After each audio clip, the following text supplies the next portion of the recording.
Welcome to Collabs with Kate. I'm so excited to have the amazing Michelle Wentworth with me today. Welcome. Thank you. I'd love to share with everyone that's watching a little bit about you because you are doing so many amazing things and you have done a lot of amazing things. And I feel like it's, a little bit of a kept secret. I'd love to just share with everyone watching around how I know you and kind of how we've connected. And so Michelle's someone that I've actually placed into jobs a few times in my work at TaylorCare Recruitment. And we have connected and become good friends, I guess, over the process of the last few years through business, through different business opportunities I've given you, contracts, you name it. We've kind of connected on a lot of different levels. And I really wanted to share with people a little bit about you. Over 25 years in the sector, working within child protection, domestic violence, mental health, in the counselling space, as well as in the case management type advocacy space. And most importantly, as a foster parent. So it's so amazing to see you thrive, how you've helped support not just people, foster care kids short term, like you and your husband take on people that come, just knock on your door sometimes, right? Like they literally just get sent to you in a crisis and you guys have to drop everything and support them. Absolutely. And then on top of that, you've got a little boy with you at the moment that you're looking after. And, he's becoming one of part of the family, as I'd say. I reckon you guys are so good at that, at just making people feel welcome and connected. And That's right. and you've got that permanency now with him that you've fought for to be able to look after him long term. And I just love that you're such a good mum and to your own kids, but then you're now helping as a foster carer to that next generation of kids that have, especially the little one you've been looking after, that have come from complex trauma, and you're able to make that difference. And I'm just so proud to see you in all of your different aspects of what you do and how we can work together. So it's just amazing. And I'd love you to just share a little bit about, a bit about you and a bit about how you found the foster care experience. Okay. Well, thank you. Wow, now I feel like an achiever. So I was naturally curious about foster care from when I was quite young. So I actually used to watch Home and Away. Don't you love that? The late 80s, early 90s, and back then it was all about foster care. So Tom and Pippa had a bunch of young people, so children through to teenagers, and I was sort of naturally curious about that. I think a lot of people were, but I carried that through with me. And so I went into the sector and was working in child protection, was working in domestic violence, and just as a general caseworker as well. Had my own family, and foster care sort of came and went through my life. I'd meet someone at one of the kids' sports games or one of the kids at school or something, and so that natural curiosity just kept building. Wow. But it wasn't the right time while I had young kids. So when my youngest started school in 2010, Jack, we started to think maybe we had some space in our lives to become carers.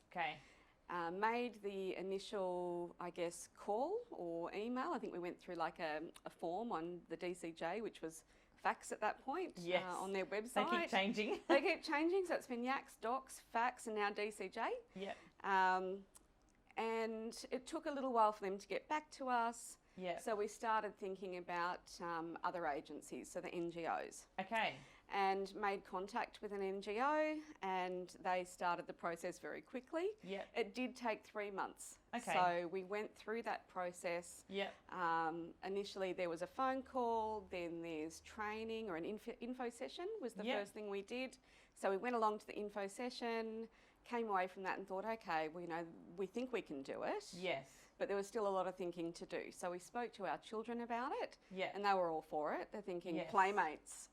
This is great, but romanticising, I think, that it's going to be this sort of a child coming into their lives and they'll stay forever. We had to be very clear that it's not like that. And they were still up for it. So then we progressed to the interviews, to the training, the house checks, and I was so stressed about the house checks.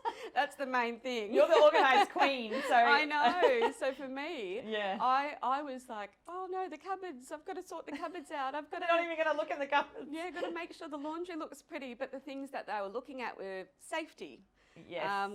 you know, we had steps down to the backyard. They wanted to make sure that was all okay. And there was a gate at the front of the house. So I guess that, you know, with good reason, there's a lot of hoops to jump through. Okay. And there's a lot of checks, and totally, absolutely fair enough that they're all in place. Yeah. But sometimes that does present a bit of a barrier for some people. Okay. We went through all of that. Then it goes to panel. So they take your report that they've done, and they take it to panel, and then there's a decision made on whether you're approved or not. Wow. Before that even happened, they placed a child with us. Oh, wow. So before we were even approved, we had our first child placed with us. Wow. Is that normal? Or look, it does happen. Yeah. I think that sort of represents the lack of carers. Yes. And I guess the lack of people who have the ability to just pick it up. Okay. So when the phone rings, a lot of people can't do it at that moment. At that point, we could. Okay. So I was in a job where I was able to work flexibly. Yeah. We had the room, and I was able to say yes. Wow. So that child stayed for nearly a year and was moved on to family, into kinship care. Yeah. Which is different to general foster care. Okay. What's kinship care involved? So kinship care is when the child is known to the person that they're going to be placed with. So a family member? Family member, friend, it can be a teacher, it could be someone in the community the child has a connection to that's pre-existing. Okay.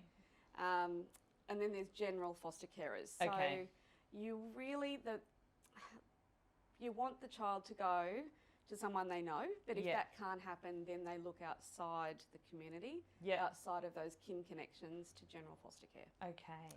And that's what we did. So that was 11 years ago. And how many kids do you reckon you've had come through your doors?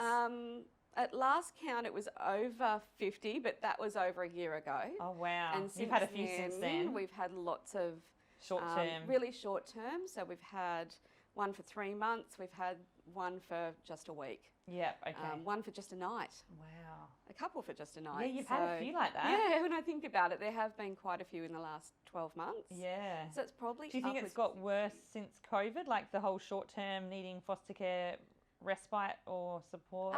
I think a lot of placements broke down during COVID. Okay, because it's quite intense time. Absolutely. There are children, all children who come into foster care present with trauma. They all come from trauma. Okay. They'll come with trauma. Wow. Yep. So when you're in a space with a child that presents all these really very unlovable behaviours, it's very, very difficult in that sort of COVID environment.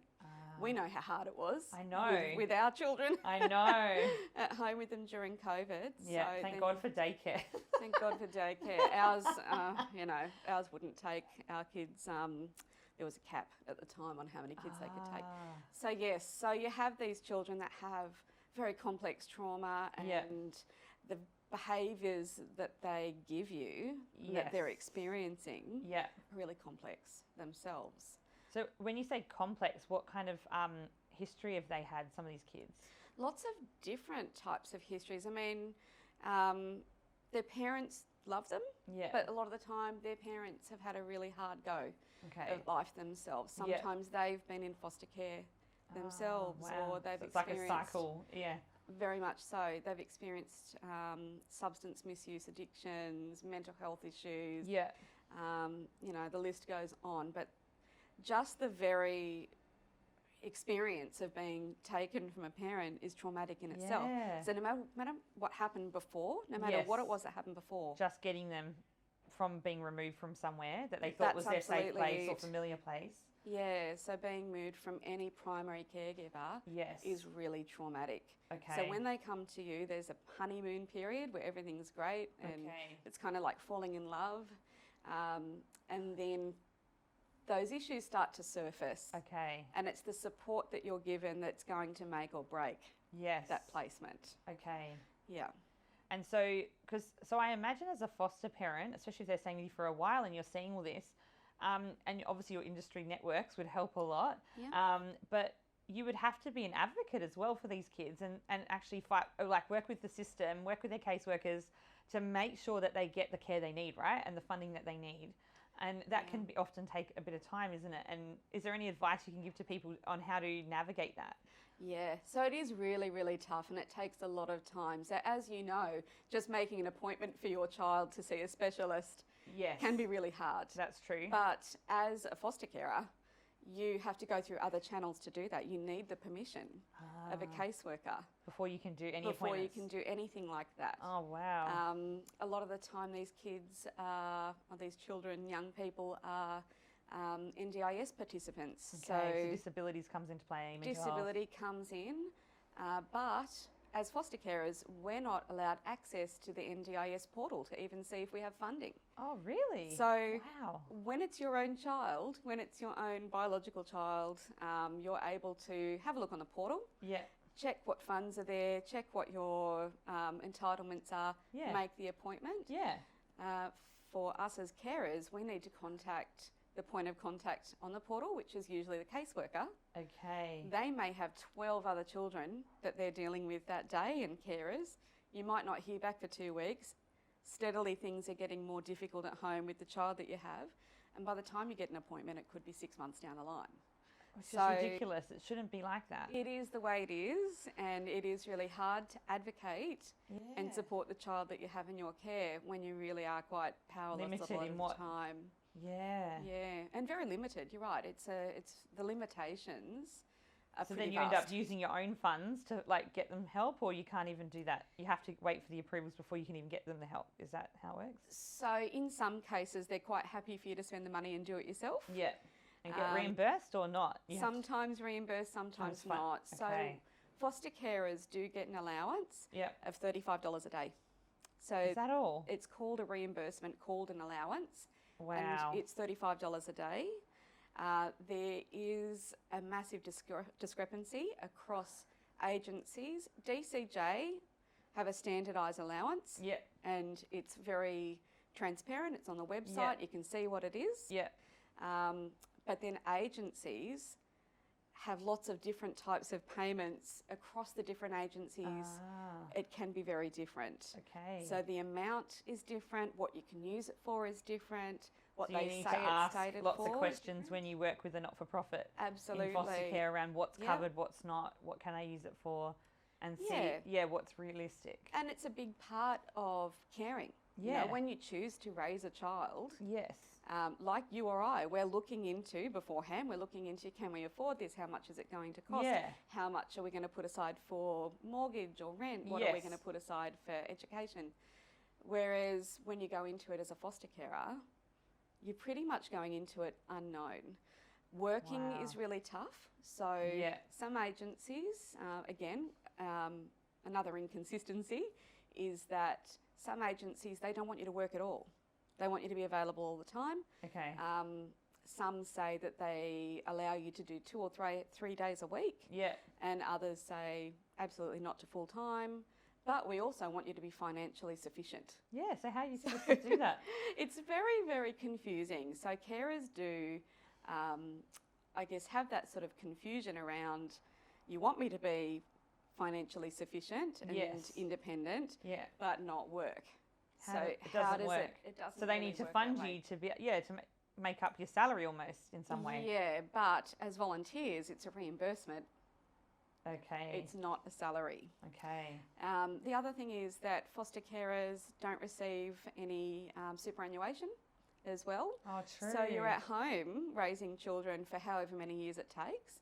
And it takes a lot of time on the phone to caseworkers and having visits. And, you know, in my case, with a lot of the children that we've had who have come with very complex needs, a lot of time spent picking them up from school or daycare because they can't stay for the day. Something's happened, so there always needs to be someone available. Wow. So someone needs to give up their retirement. Wow. So there's a lot of implications that we don't think about. A lot of implications not thought about. But it's worth it. Every moment of it. It's really, really tough. Yeah. We don't get a lot of sleep. Yes. Like any parents, which you understand. Yeah. Don't get a lot of sleep. And it can be sometimes quite, complex to navigate the system. Yes.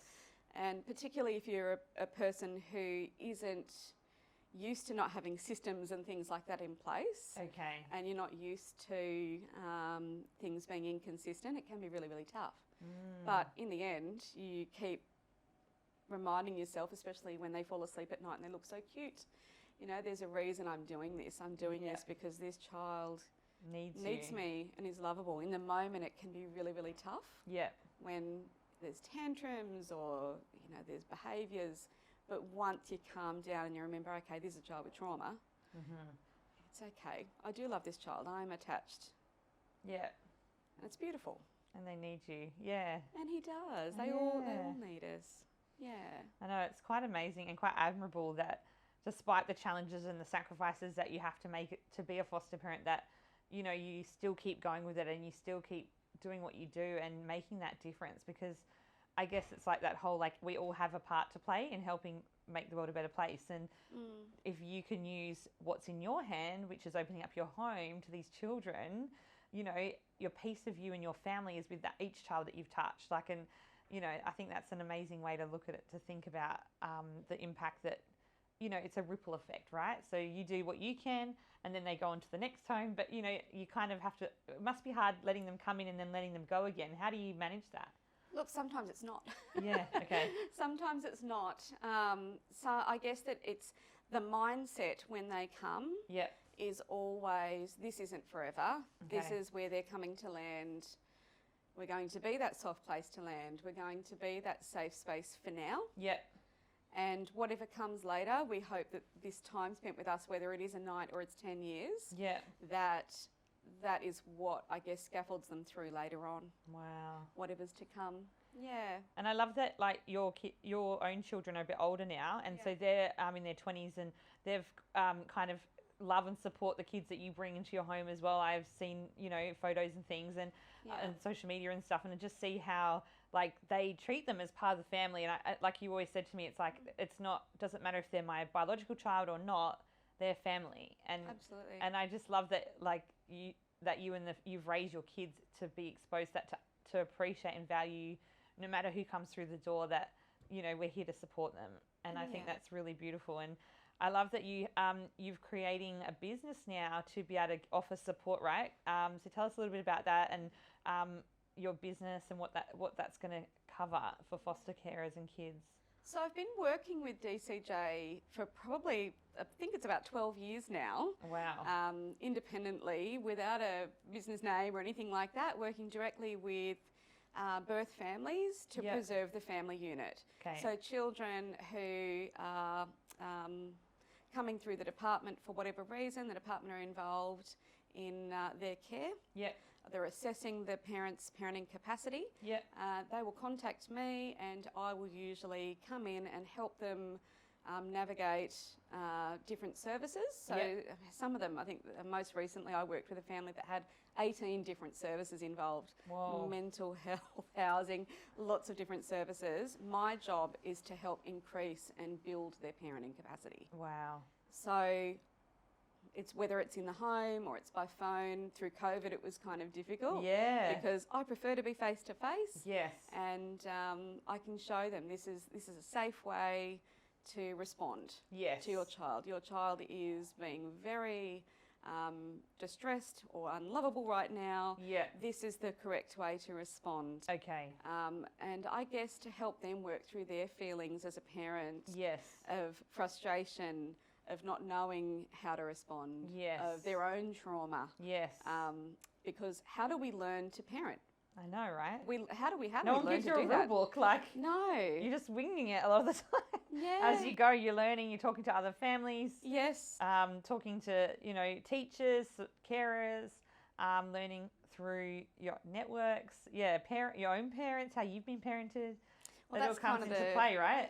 Absolutely. And sometimes that's part of the problem for some of the parents that I work with, because they've come from their own complex trauma growing up, or they've had parents who haven't been able to parent, I guess, in a healthy way.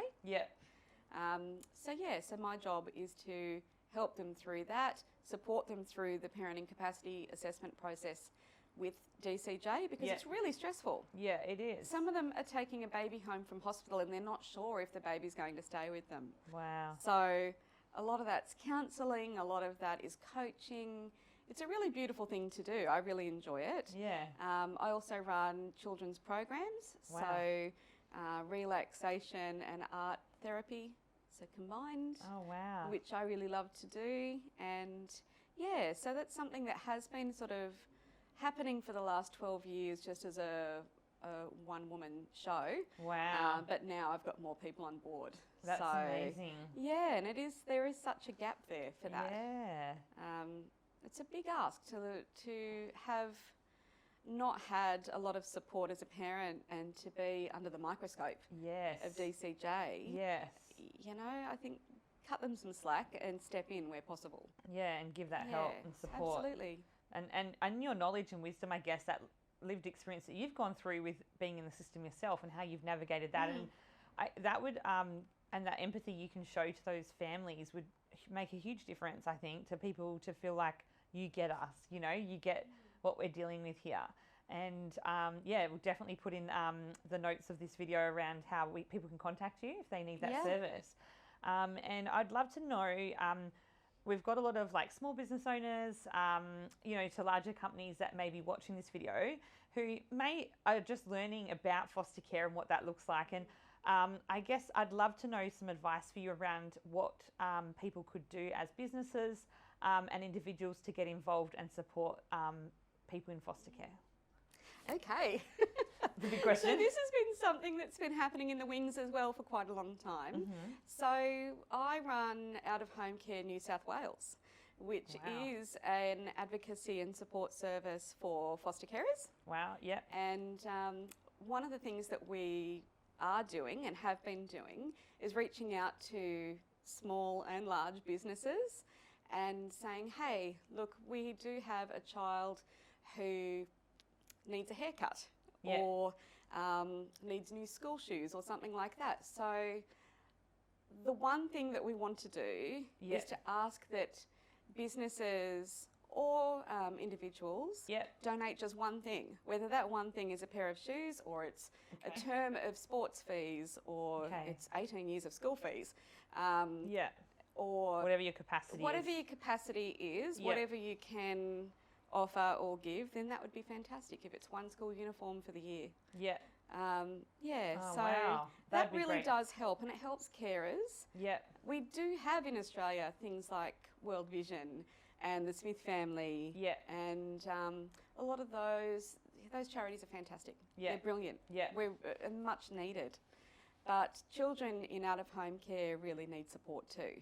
So what I'm asking is that small, large, whatever size business or individual, if you can donate just one thing, that'd be great.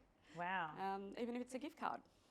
Gift cards are great, aren't they? Because I've given you a few as well with the work you do. Because feeling like, you know, we were able to donate some items when we moved house to help a family that were fleeing from domestic violence that you were able to connect us with, and we were able to give away a spare bed that we had and a couch and pretty much almost like a mini setup for someone. Mini setup. And then it was on my heart to be able to give them some items to be able to put in their new place to start rebuilding their lives again, like things that they might need, like cutlery and dishes and things from Kmart. So I ended up giving you a gift voucher to be able to go and give that to them so they could get what they needed, right? And I guess, so looking at getting those gift cards, maybe we could do some, you know, a bit of a fundraiser and raising awareness through our network for you, and see what items we could get, whether it be items or gift cards. That would be a great support. So then you can use it accordingly to what's needed in those children's lives. Absolutely. And I think that things like gift cards present choice as well. So how good is it to be able to say, today what I really need is a pair of pajamas. And to be able to choose those for yourself. And a lot of those children have come from poverty. Wow. And it's great to be able to have a choice. Because they probably maybe never had that. A lot of the time, no. Wow. So I love that you get to do so many different things. I know. And you also just started working with another charity as well, the Freedom Hub. So you're doing a lot with the modern slavery, human trafficking space as well. And so I guess I'm just in awe of like all the different things that you do and how you do it all, and just with ease. And like so many people, I think, and you don't do it for any recognition or anything in return. And I just really admire that in you, because so many people would struggle to do what you do, and you just do it so effortlessly. Well, it looks effortless. But it's not. No, there's a lot of work that goes on behind the scenes, and I think, but yeah, it's a real something to be proud of, to, I guess, and these videos are great for that, to just sit and reflect about your journey, how you got here, and how others could get involved. And I love that we can do that here. And to end it, I'd love to know what your favourite quote is at the moment and why, because that is my thing. I love quotes. It's always been a person's a person, no matter how small. Yes. Doctor Seuss. Ah. Dr. Seuss. Yeah, yes. Dr. Seuss. Dr. Seuss, yeah. I love that. I have some other ones, but they're from song lyrics and things like that. But oh, I love that. Yeah, it's so good. That's really important to me. Yeah. Is, that respect. Yes. For children. Yeah, that's amazing. And young people. And I would love it if we could, just anything we can do to support you in our network, please let us know. We can make in the posts in here. Social media is a powerful tool to raise awareness for things that are happening in our community. And I'm so glad we were able to have you on board today and share your journey. So thank you so much. Thank you so much as well. So working with you has been a journey. Yes. An absolute pleasure. It's been several years now. Yeah. And, these collabs with Kate, I think, are fantastic, a really good way to network, but also I think that we both learned a lot from each other today as well. Yeah. No, I love that. Thank you so much for your time. Beautiful. Thank you. Bye.